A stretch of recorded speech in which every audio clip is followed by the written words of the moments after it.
코로나 확산으로 인해서 한동안 한 자리에 모여서 이제 함께 드렸던 예배가 멈추게 되었습니다.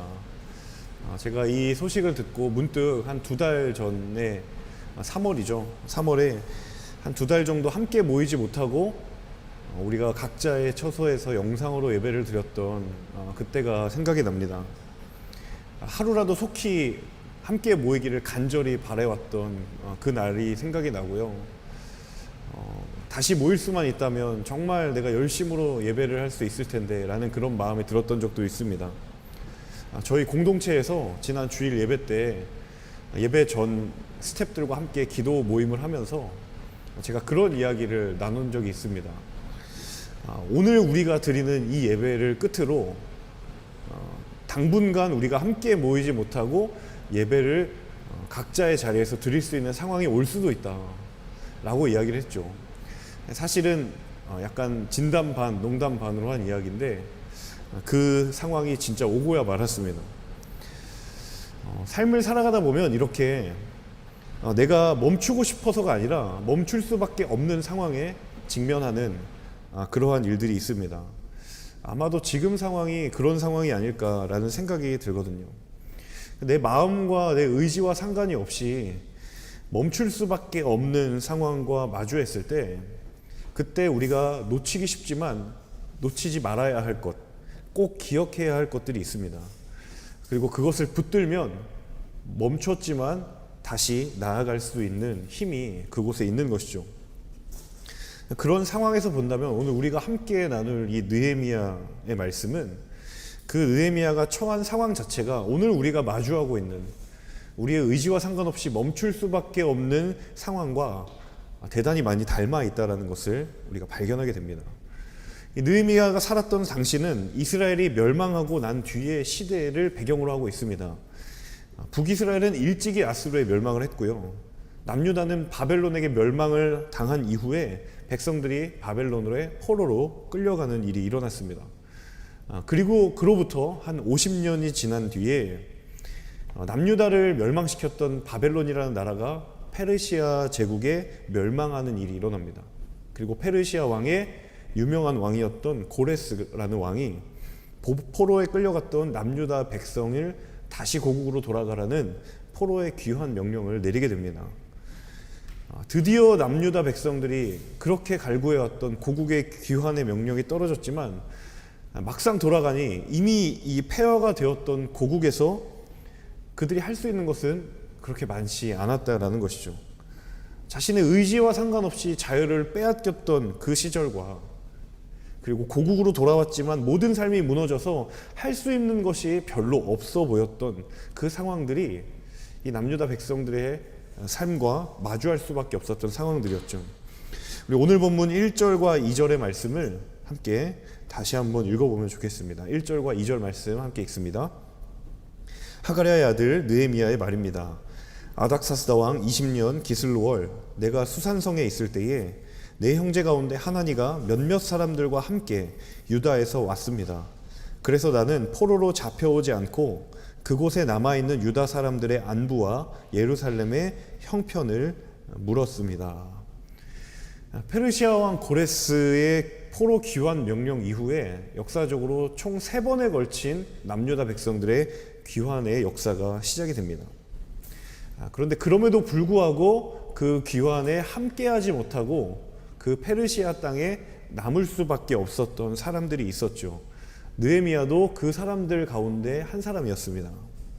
이 느헤미야의 직업은 마지막 11절에 여러분은 확인하실 수 있는 것처럼 왕에게 술을 따라 올리는 사람이었습니다. 그냥 왕에게 술을 따라 올리는 사람이다. 성경의 이 구절만 보면 별것 없는, 별로 하는 일이 없는 것처럼 느낄 수 있지만 사실 이 당시의 상황을 조금 염두에 두고 생각하면 이 느헤미야가 가지고 있었던 직업이 대단히 중요한 직업이라는 것을 알게 됩니다. 자, 바벨론이 멸망을 하고 페르시아의 제국이 패권을 차지했을 때에 여러분 역사를 보셔서 아시겠지만 제국이나 정권이 바뀌었을 때마다 그 과도기는 항상 불안정한 시대였습니다. 이 당시에 페르시아 제국도 굉장히 불안정한 정치 상황이 반복되는 시기였죠. 권력을 차지하기 위한 암투가 벌어졌고 어제 왕이었던 사람이 그 다음날 암살이 되어서 발견되는 일이 일어나기도 했죠. 자, 그렇기 때문에 왕이 마시는 술이나 음식을 관장한다라는 것은 이 왕의 목숨을 위협하는 것으로부터 왕을 지켜야 하는 그러한 임무를 맡은 사람이어야 했다는 것이죠. 그러니까 아무나 이 일을 맡을 수 없고, 이 일을 맡는 사람은 그 자체로 왕이 굉장히 신임하고 있는 사람이다라는 것을 짐작을 할 수 있다는 것입니다. 그래서 당시에 이 직책만큼은 어떤 사람의 추천을 받아서가 아니라 왕이 직접 임명을 했고, 자신이 정말 잘 알고 있는 왕의 친한 사람, 왕과 친밀한 관계에 있는 사람이 그 자리에 서게 됐습니다. 근데 느헤미야가 그런 사람이었다는 것이죠. 이 느헤미야를 만나러 자신의 형제였던 하난이라는 사람이 페르시아로 찾아옵니다. 늘 고국의 소식이 궁금했던 느헤미야가 하나니에게 고국의 상황을 물어보게 되는데, 거기서 굉장히 가슴 아픈 소식을 듣게 됩니다. 그 소식 바로 3절과 4절인데요. 같이 한번 읽어보도록 하겠습니다. 그들이 내게 말했습니다. 포로로 잡혀오지 않고 그 지방에 남아있는 사람들은 지금 큰 고난과 수모를 당하고 있습니다. 예루살렘 성벽은 무너졌고 그 성문들은 다 불에 탔습니다. 나는 이 말을 듣고 그만 주저앉아 울고 말았습니다. 나는 몇 날 며칠 동안 슬픔에 잠긴 채 금식하면서 하늘의 하나님 앞에 기도하며 말했습니다. 이 하나님으로부터 느헤미야에게 들려온 소식이 무엇이었는가? 예루살렘 남유다에 남아있던 사람들이 큰 고난과 수모를 당했고, 예루살렘 성벽과 성문이 다 무너지고 불에 탔다라는 거예요.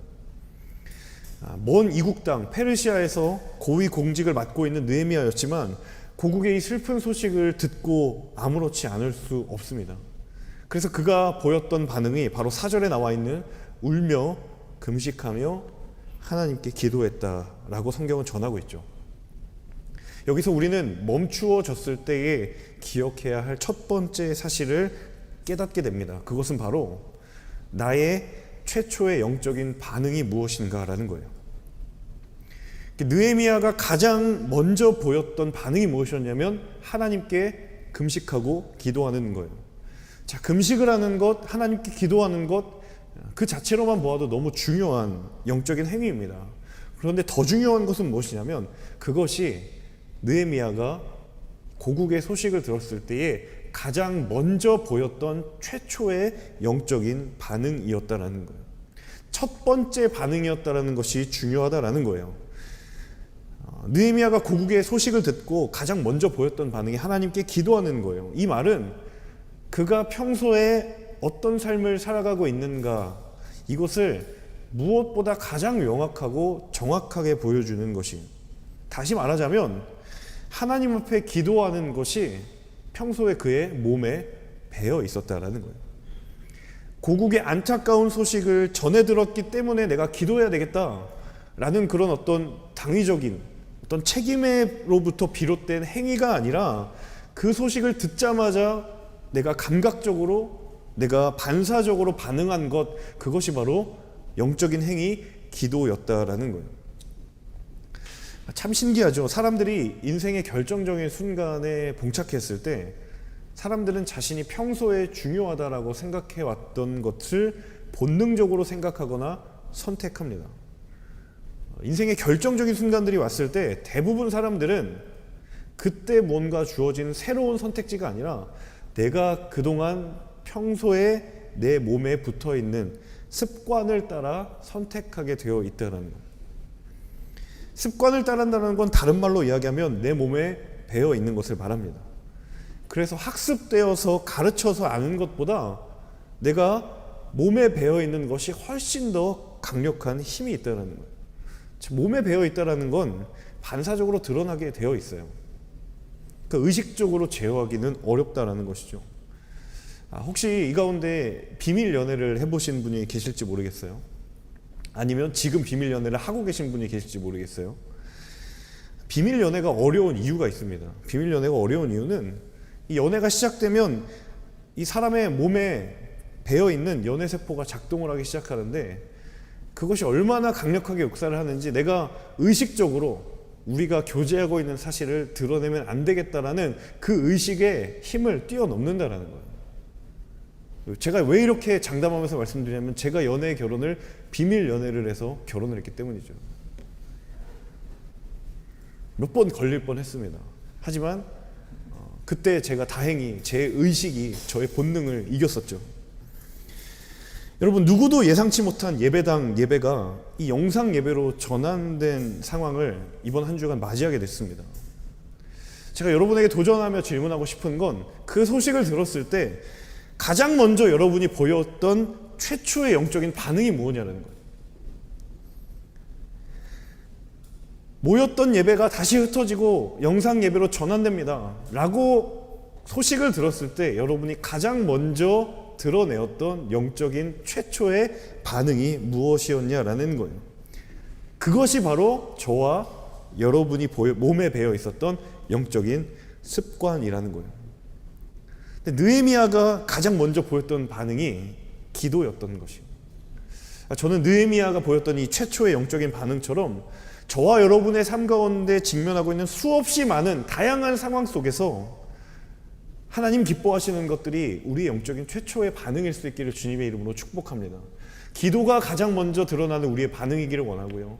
기쁨과 감사가 우리의 영적인 최초의 반응이기를 원하고, 평강과 소망이 우리의 영적인 첫 반응일 수 있기를 주님의 이름으로 축복합니다. 우리 이어서 6절과 7절의 말씀 함께 읽도록 하겠습니다. 주의 종들인 이스라엘 백성들을 위해 주의 종이 밤낮으로 주 앞에 기도하니 주께서는 귀를 기울이시고 눈을 떠서 이 기도를 들으소서. 저와 제 조상의 집을 비롯해 우리 이스라엘 족속이 주님을 거역했던 죄를 고백합니다. 우리가 주께 매우 악하게 굴었습니다. 주께서 주의 종 모세에게 주신 계명과 율례와 규례를 우리가 지키지 않았습니다. 자, 느헤미야의 기도 가운데 구체적인 첫 번째 고백은 무엇이냐면 한마디로 하나님, 우리가 죄를 지었습니다 라는 거예요. 근데 제가 이 구절을 묵상하다가 문득 그런 생각이 들었습니다. 참 은혜로운 기도다라는 생각도 들지만 한편으로는 느헤미야 입장에서는 이 기도 굉장히 억울한 기도가 될 수 있는 것은 아닌가라는 생각이 들었어요. 이 이스라엘의 멸망의 역사를 쭉 훑어보면 굳이 느헤미야가 그 기도를 할 이유가 있을까라는 생각이 든 거예요. 왜냐하면 이 느헤미야는 포로기 이후에 태어난 세대의 사람입니다. 이 말을 바꾸어 이야기하면 느헤미야는 남유다의 멸망의 상황에 있었던 사람이 아니고 그 역사와 무관한 사람이라는 뜻이에요. 이 느헤미야가 지금 남유다의 멸망과 고국이 황폐해져 있는 상황에 대해서 그것이 우리의 악함입니다, 우리의 죄입니다 라고 기도하고 있지만, 사실 느헤미야는 그 죄악의 책임으로부터 비교적 자유로운 사람이라는 것이죠. 인간적인 느헤미야의 마음이라면 그렇게 말할 수도 있습니다. 내 잘못도 아닌데 왜 내가 이런 상황에 마주해야 됩니까? 이건 저의 잘못이 아니라 우리 조상들의 잘못인데, 그 잘못 때문에, 그 죄 때문에 벌어진 일인데 왜 내가 이 대가를 치러야 하는 것이냐고. 그렇게 항변을 해도 아무도 느헤미야를 비난할 사람이 없다라는 것이죠. 그런데 문제는 느헤미야는 그렇게 하지 않았다라는 것입니다. 분명히 맞습니다. 비록 지금의 이 상황이 우리 조상들이 저지른 죄의 결과인 것은 맞지만 그것은 남의 일이 아니라 나의 문제이고 우리의 문제라는 것. 우리가 주께 매우 악하게 굴었습니다. 우리가 하나님의 말씀을 지키지 않았습니다 라고 회개하는 것에 능력이 있다는 거예요. 그래서 멈추어졌을 때 기억해야 할 두 번째 사실은 바로 그때는 입을 닫고 귀를 열어야 할 때입니다. 느헤미야의 회개의 기도에 힘이 있는 것은 바로 여기에 있습니다. 회개의 본질이 무엇인가? 하나님을 향해 나의 입을 닫고 나의 귀를 여는 것이에요. 느헤미야의 회개의 기도는 철저하게 하나님께서 주신 마음 때문에 가능한 것입니다. 나와는 전혀 무관해 보이는, 나와는 멀어 보이는 조상의 죄도 나의 기도가 될 수 있는 것은 그가 철저하게 하나님을 향하여 나의 입을 닫고 나의 귀를 열고 있었기 때문에 그 마음이 있었던 것이고 그 회개가 가능했던 것인 줄로 믿습니다. 갑작스럽게 요 며칠 코로나로 인한 상황이 심각해져서 굉장히 우리의 산과 그리고 우리의 주변들이 어수선하게 되었습니다. 근데 더 안타까운 것은 그 어수선한 한가운데의 상황에 교회가 있습니다. 그런 생각이 들 수도 있을 것 같아요. 이 언론에 논란이 되고 있는 그런 교회들, 지극히 일부의 교회가 아닌가. 그 지극히 일부의 교회 때문에 우리가 왜 다 비난을 받아야 되는가? 교회 전체가 싸잡아서 왜 비난을 받아야 하는 것인가? 또 어떤 사람들은 그렇게 이야기를 하기도 하더라고요. 밖에 나가봐라. 교회 말고 카페나 식당 가봐라. 거기는 사람이 바글바글하고 마스크도 쓰지 않고 있다. 그런데 그런 곳은 제재를 받지 않는데 왜 우리 교회는, 왜 이 교회만큼은 유독 억압하느냐고. 그런 불만들이 우리 안에 있을 수 있어요. 충분히 억울한 마음이 있을 수 있고 불편한 마음이 있을 수 있어요. 근데 오늘 느헤미야의 기도를 통해서 하나님이 우리에게 말씀하시는 것은 그것은 그들의 문제가 아니라 우리의 문제여야 하고 나의 문제여야 한다라는 거예요. 일부의 교회의 문제가 아니라 왜 우리만 갖고 그러냐는 것이 아니라 그것이 우리의 문제임을 인정하고 고백하고 하나님 앞에 안타까운 마음으로 기도할 수 있는 사람을 하나님이 찾고 계실 때 그 사람이 바로 저와 여러분 되실 수 있기를 주님의 이름으로 축복합니다. 하나님은 오늘 이 시대에 그리스도인인 저와 여러분을 향해 묻고 계세요. 과연 너의 입이 열려져 있니? 아니면 귀가 열려져 있니? 여러분, 지금 이때는 정말 간절하게 우리 입에서 나오는 모든 말이 잠잠해져야 될 때인 줄로 믿습니다. 간곡하게 여러분에게 도전합니다. 세상에 떠돌아오는 이런저런 매체들을 통해서 우리에게 다가오는 소식에 여러분의 마음을 뺏기지 말고, 여러분의 시선을 뺏기지 말고, 여러분의 귀를 뺏기지 말고 하나님 앞에 집중할 수 있는, 고국의 뼈아픈 소식을 듣고 그 상황이 나 때문에 벌어진 일은 아니지만 우리 조상의 일도 우리의 죄로 인한, 나의 죄로 인한 것임을 인정하고 겸손히 그리고 철저하게 하나님 앞에 엎드렸던 느헤미야처럼 우리의 귀를 열어야 할 때인 줄로 믿습니다. 이 말씀, 하나님의 이 말씀의 부르심 앞에 저와 여러분이 삶으로 반응하실 수 있기를 주님의 이름으로 축복합니다. 다른 것에 마음 뺏기지 않고, 다른 것에 혼란스러워하지 않고, 하나님, 이것은 우리의 문제입니다. 하나님, 이 상황을 통하여서 무엇을 말씀하시고자 하십니까? 우리의 입을 닫고 주 앞에 귀를 열 때 주께서 살 길을 우리에게 보여주실 줄로 믿습니다. 우리 마지막 8절에서 10절의 말씀 함께 읽겠습니다. 주께서 주의 종 모세에게 하신 말씀을 기억하소서. 너희가 만약 죄를 지으면 내가 너희를 여러 민족들 가운데로 흩어버릴 것이고, 만약 너희가 내게 돌아와 내 계명을 지키면 너희 포로된 사람들이 하늘 끝에 있더라도 내가 그들을 거기에서부터 불러 모아 내 이름을 위해 선택해 놓은 곳으로 데려올 것이다 라고 하시지 않았습니까?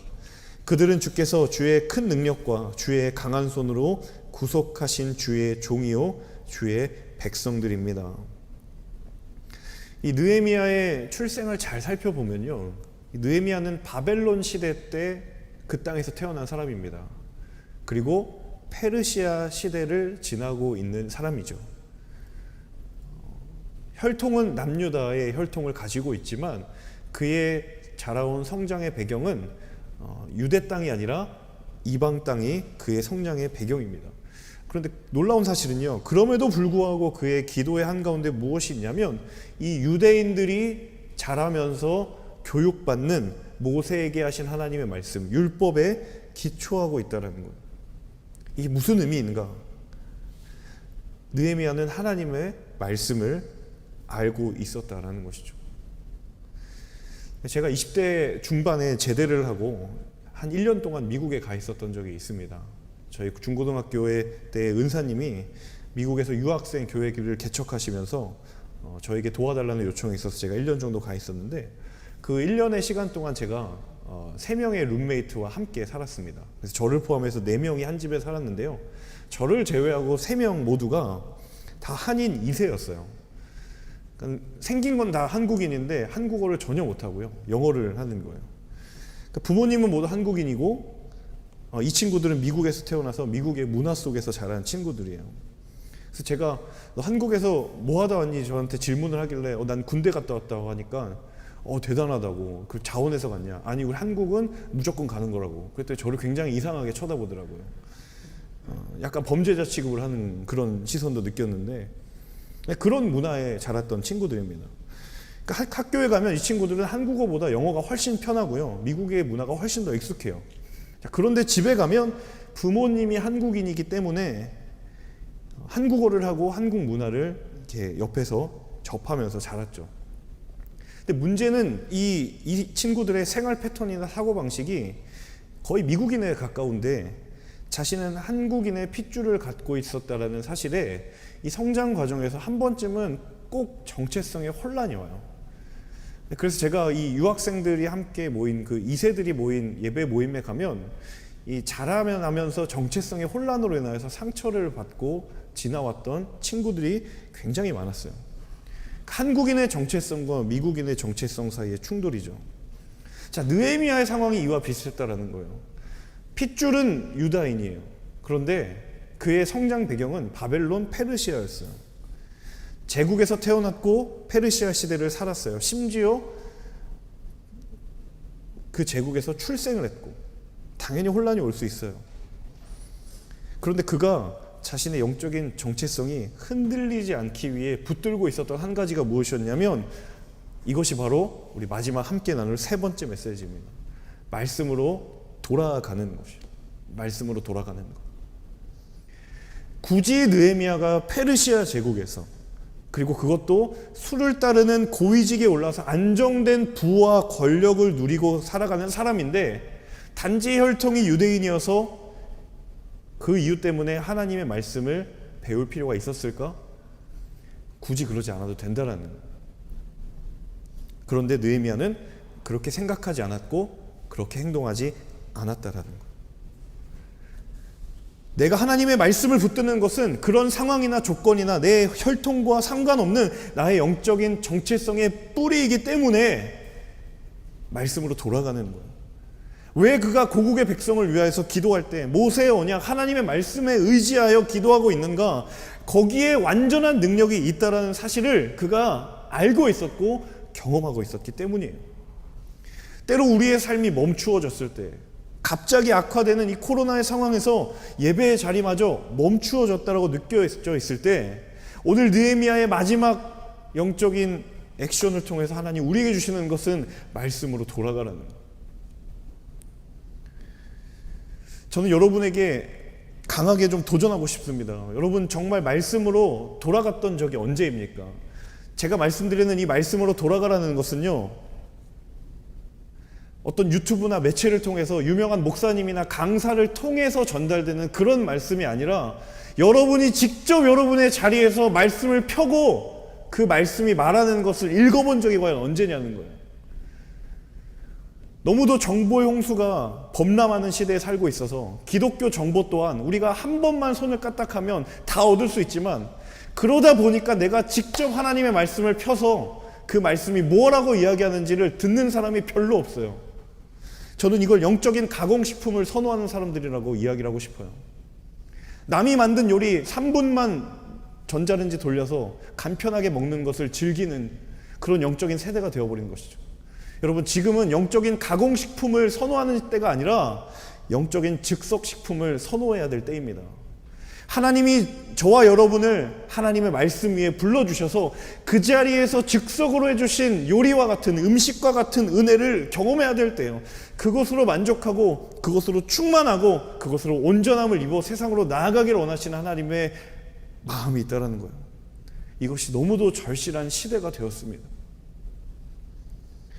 여러분, 말씀 그 자체로 돌아가십시오. 나와 하나님의 말씀 사이에 끼어있는 그 어떤 것들도 다 제하여 버리고, 내 삶의 자리에서, 여러분의 방에서 성경을 펴서, 비록 잘 모르는 표현이 있다 하더라도 그 말씀을 꾸역꾸역 읽어 나가다가 하나님께서 하시는 말씀에 귀를 기울이는 것이 진짜입니다. 그 말씀 자체를 통하여 하나님께서 말씀하시는 것에 귀를 기울이시고 순종하실 수 있기를 소망합니다. 거기서 우리의 삶에 멈추어져 있던 모든 것들이 다시 하나님의 인도하심을 따라 전진하게 되는 놀라운 은혜 역사가 있게 될 줄로 믿습니다. 이 어수선한 그리고 어지러운 상황 가운데 느헤미야가 하나님 앞에 엎드렸던 그 믿음의 모습처럼 우리도 그렇게 하나님 앞에 엎드리며 주의 뜻을 구하는 복된 허브 공동체의 모든 예배자들 되실 수 있기를 주님의 이름으로 축복합니다. 함께 기도하겠습니다.